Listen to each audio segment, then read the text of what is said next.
Bir gece ayva reçelimi soğuttum. Bakar mısınız? Jölemsi bir kıvam oldu. Bu ayva reçeli tarifim benim çocukluğumun tarifi. Ben bu tarifle büyüdüm.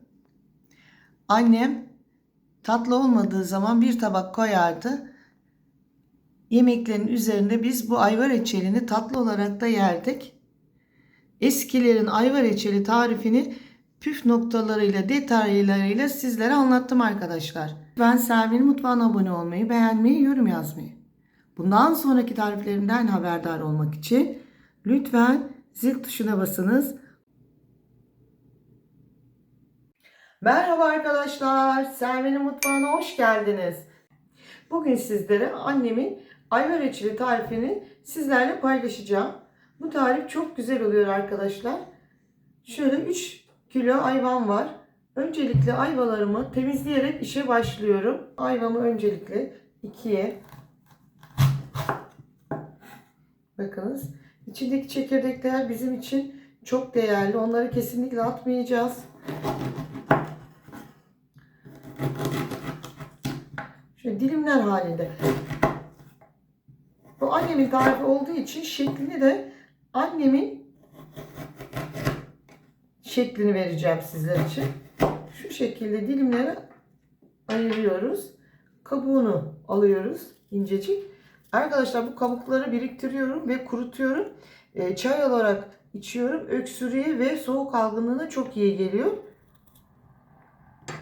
Bu şekilde dilimler halinde yarım limonu kestim. Suyunu sıktım. Limonlu suya ayvalarımızı bırakacağız ki ayvaların hepsini temizleyinceye kadar arkadaşlar kararma yapmasın. Şimdi size şu püf noktasını göstermek istiyorum arkadaşlar. Şu çöplerini arındırdık. Kabuklarından arındırdık şu şekilde.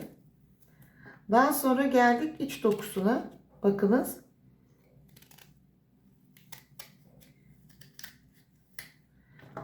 Şimdi şunları dilim halinde atıyorum. Limonlu suyuma. Fakat bu çekirdekleri en değerlisi.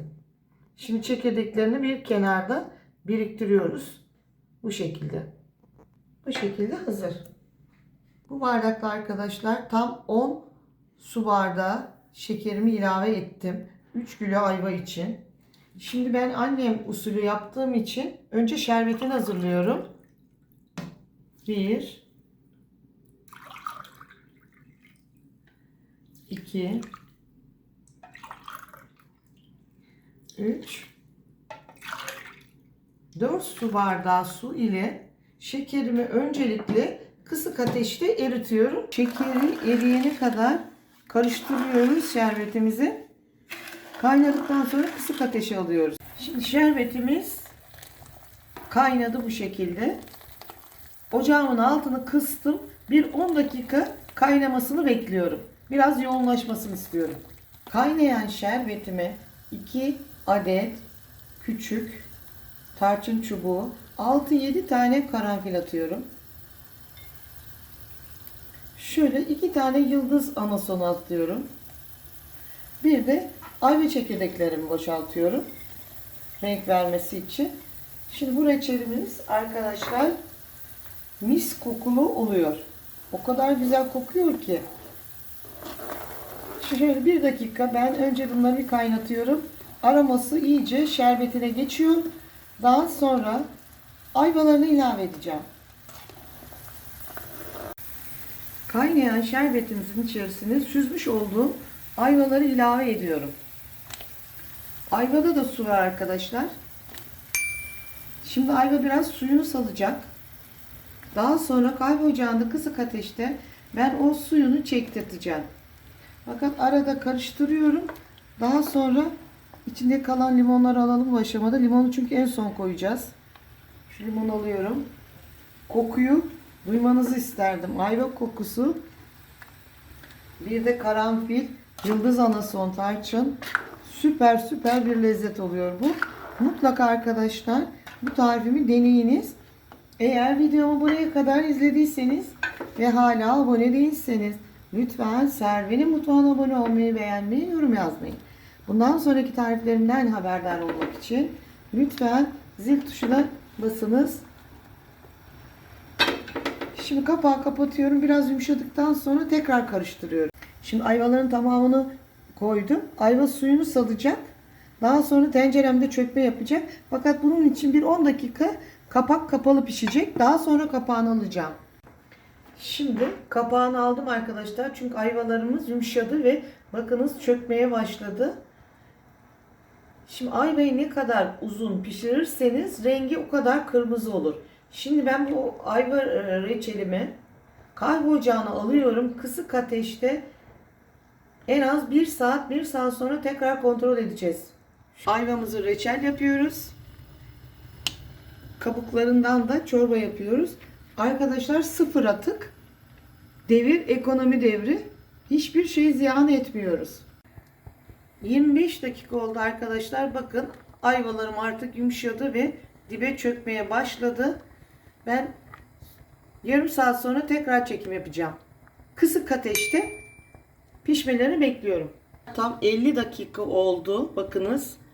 Ve biraz daha suyunu çekmesini bekliyorum. Pişmeye devam ediyor. 3 kilo ayvadan bakınız reçelimiz olmak üzere.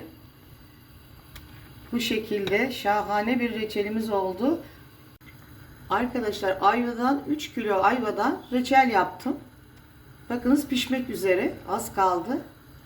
Kabuklarından da şöyle güzel bir şifa kış çorbası yaptım arkadaşlar. Bu içinde krema yok arkadaşlar bu çorbanın.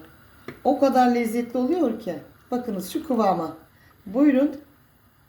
Sıfır atıkla 3 kilo ayvadan 2 tencere tatlı ve tuzlu yaptım. Deneyecek olan herkese afiyet olsun diliyorum. Annemin tarifi olan ayva reçelini sizler için hazırladım arkadaşlar. Bakar mısınız renge?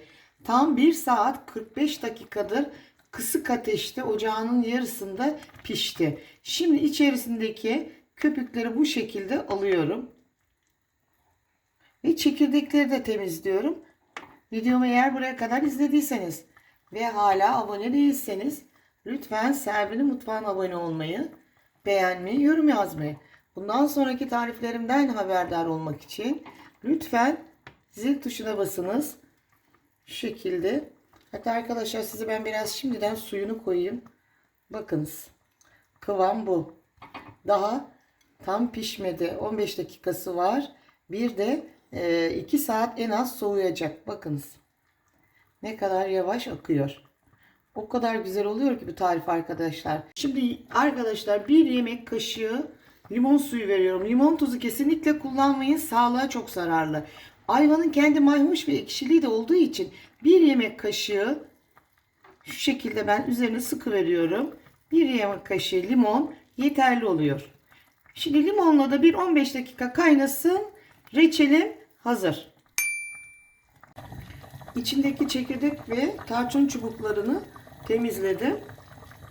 Şimdi ocağımın altını kapatıyorum. Artık arkadaşlar reçelimiz hazır. Evet arkadaşlar ayva reçelim tam bir gece soğuttum arkadaşlar. Bakar mısınız şu jölemsi kıvama.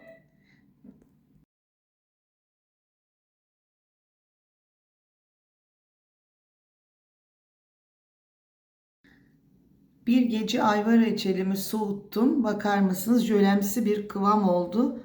Onun da sebebi arkadaşlar içine ayva çekirdeklerini koydum ve kahve ocağının yarısında tam 2 saat pişirmem. Püf noktasını size veriyorum. Bu ayva reçeli tarifim benim çocukluğumun tarifi. Ben bu tarifle büyüdüm. Annem tatlı olmadığı zaman bir tabak koyardı. Yemeklerin üzerinde biz bu ayva reçelini tatlı olarak da yerdik. Eskilerin ayva reçeli tarifini püf noktalarıyla, detaylarıyla sizlere anlattım arkadaşlar. Bu geçmiş nesillerin klasik ayva reçeli tarifidir.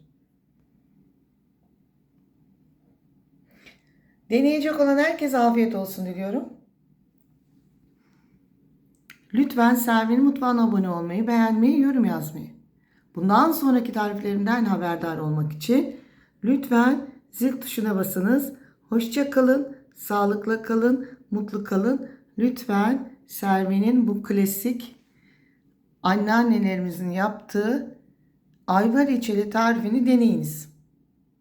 Annemin klasik ayva reçeli tarifini sizlerle paylaştım. Annem de anneannemden öğrenmiş arkadaşlar. Bakar mısınız jöleye? Bütün ayva çekirdeklerini koyduğum için ve tam 2 saatte kahve ocağının yarısında pişirdiğim için arkadaşlar, bakar mısınız dilimlere? O kadar güzel bir tarif ki. Şimdi sizin için karıştıracağım. Jölesini görmeniz için arkadaşlar. Bakın jölesi bu. Ayva reçeli dendiği zaman şu jöle olacak arkadaşlar. Bakınız, şu zevkle size gösteriyorum. Bu bir sanat eseri. Herkes bu ayva reçelini yapamaz.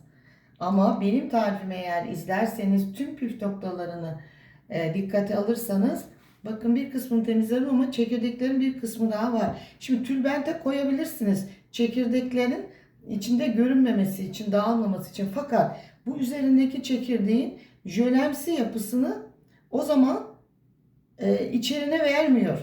Tülbentte kalıyor ve bu jölemsi kıvamı elde edemezsiniz eğer tülbente koyarsanız. Bakın şu jöleyi görüyor musunuz arkadaşlar? Bunu yapan tamamen çekirdek. Size önerim bu yönde. Çekirdeklerin zararı yok. Karanfilleri, çekirdekleri yerken temizliyoruz biz. Tam sonuç almak için arkadaşlar, bakın o kadar karıştırıyorum. Parçalanma var mı? Yok. Şu güzelliğe bakınız.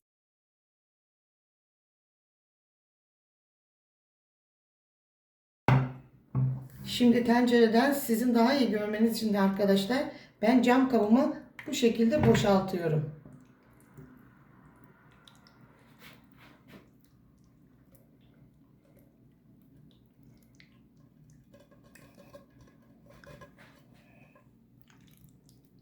Bakınız şu jölemsi kıvamı görüyor musunuz arkadaşlar?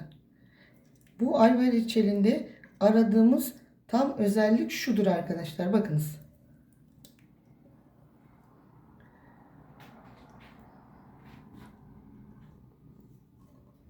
Şimdi sizin için arkadaşlar tadım aşaması. Bakınız pişti, fakat şu şekilde güzelliğe bakıyor musunuz arkadaşlar? Ne kadar şeffaf ve güzel. Bir diğerini alıyorum. Buyurun.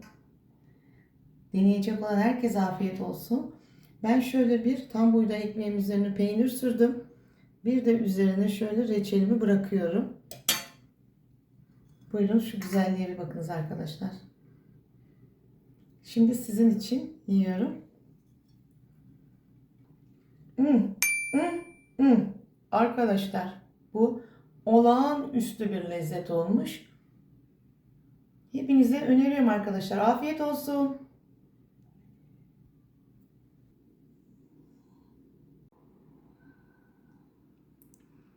Bu şekilde kahvaltı tabağını hazırlayabilirsiniz arkadaşlar. Buyurun, bakınız. Şunun kıvamını size göstermek istiyorum. Görüyor musunuz arkadaşlar? Jöle gibi oldu. Bu kahvaltı tabağımız. Bir de şu şekilde. Bakınız. Nasıl? Jöle gibi değil mi arkadaşlar? Bunu ayva çekirdeği yapıyor, bu jölemsi kıvamı. Deneyecek olan herkese afiyet olsun.